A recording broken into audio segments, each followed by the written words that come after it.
When the BBC putting out history of the 1700, when the BBC itself was not established.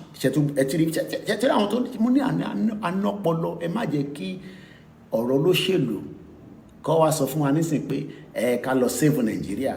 Fi save Nigeria torí Tinubu. No, we don't want to. Interfere kí Tinubu ṣe ni pé kọ́kọ́ fún wa ní defense ká fi defend border wa, kò fún wa níyẹn fún ọdún 4.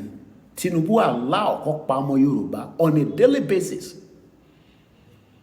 I play audio kan lóru àná láti baba ńlá ọlọ́pàá 4 ó wà lórí status mi tẹ́ bá ní nọ́mbà mi lọ wò. Ó yìnbọn pa wọ́n ní nílẹ̀ lẹ́ẹ̀jẹ́ ti sùn lọ ìlú tó ń tẹ̀jẹ̀ sílẹ̀. Wọ́n ní dear Olayomi Koiki, freedom of information request, mo ní fún reference number yẹn. I write in connection with your request for information which was received by the Metropolitan